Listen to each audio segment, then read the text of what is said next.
What's up, guys? Today this is a ranking of Cuphead weapons. So let's just get it started. Today we have what's a pew? No, pea shooter. Okay, so we have the pea shooter. No, I'm not talking about the pea shooter from Plants vs Zombies. I'm talking about this actual pea shooter from Cuphead. But I'm just gonna be ranking them of how useful they are and like how often I was using them. Pea shooter, I wouldn't use the pea shooter often. It's not bad, but there's definitely better weapons out there.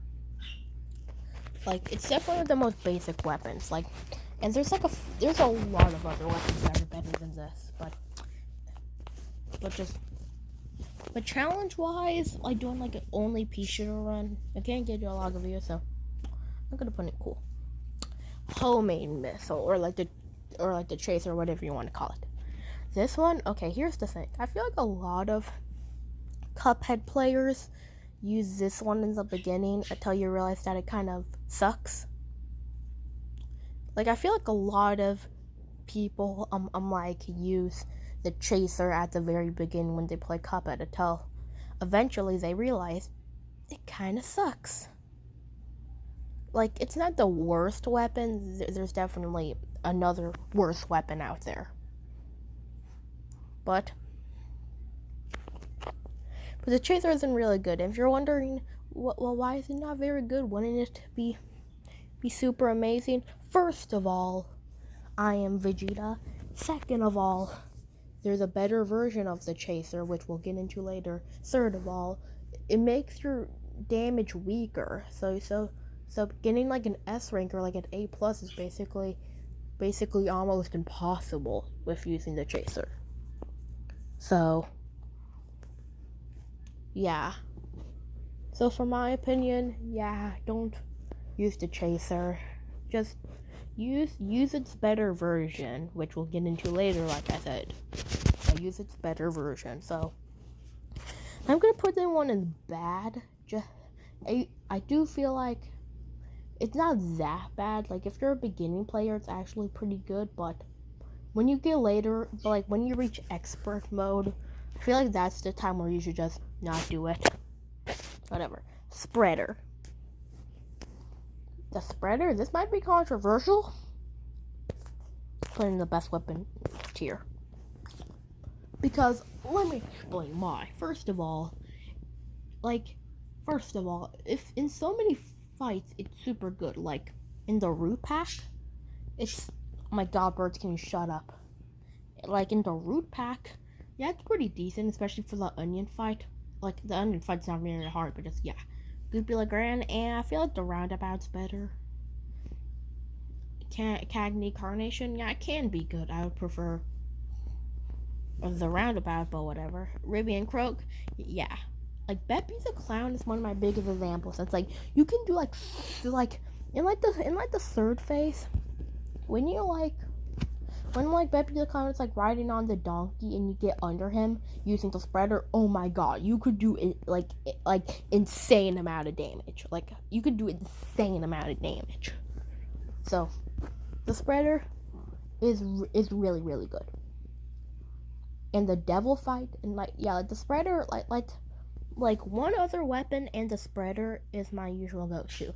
A mystery weapon, which we'll get into later, and this one it's like my go-to weapons. So yeah, it's going right there. The roundabout. It's not usually my main lineup, but it does do a lot of damage. So, like, the roundabout is probably what was probably used to be my go-to, well, until I met the other weapon, but we'll get into that later. But you can see it on the board, but whatever. Either way, like the roundabout, like it basically works like a boomerang, where like if you shoot behind you, it will like go back. So like, it's actually like really, really good. It's not the best weapon, but it's really, really good. So, nay, we made it to the DLC ones. now the charge. So basically here's the charge. You basically have to wait, and it does 42 damage. That's actually insane for a weapon. Just yeah, and you can defeat a boss in no time using the charge. The only problem with the charge is it takes so freaking long. Like sure, but like you just and like if you accidentally like dash, bam, your spread shot just got wasted.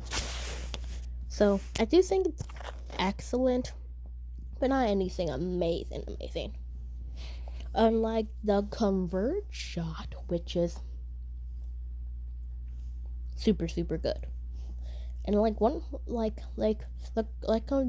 convert shot is basically like a little bit less of a good spreader, but it's still super good. Like especially with the Phantom Express, oh my god, you can like easily cheese through this boss fight if you used a conversion on the Phantom Express. Like especially for the first phase, oh my god, the conversion shot is super good. So amazing, woo! Guys, it's now to talk about my go-to weapon, the crack shot. Whoop! Yep, the crack shot. If you don't know, remember when I said earlier that there was a better version of the homing missile? Well, the crack shot is the better version of the homing missile because here's the thing. Oh my god. Sorry about the... like I was saying, but just ignore them. Either way. Okay, you know what? I should spend 1 hour. I should make a video spending 1 hour just yelling at my birds. Why did we think having 3 birds was a good idea? Either way, but the crack shot. So if you don't know, like it does like this little thing. Okay, who's that? Who is? Okay, which one of the birds is doing that like really like screechy one that you just heard? Okay, whatever. But either way, like the crack shot, like if you don't know, like it does it with this weapon, but if you accidentally miss the boss, it becomes a homing weapon and it does way more damage than the homing missile. That's why I'm putting it up here. You know what? It's the best out of the best weapons. Then we have the twist up. It's basically a weapon where if you shoot it, it only goes up. So basically, if you're fighting a boss that's like it's like on the floor, twist up is basically completely useless. It's only good with like the carrot or something. But you guys, that'll have to be the end of today's video. Make sure to like and subscribe, and I'll see all of you in the next video.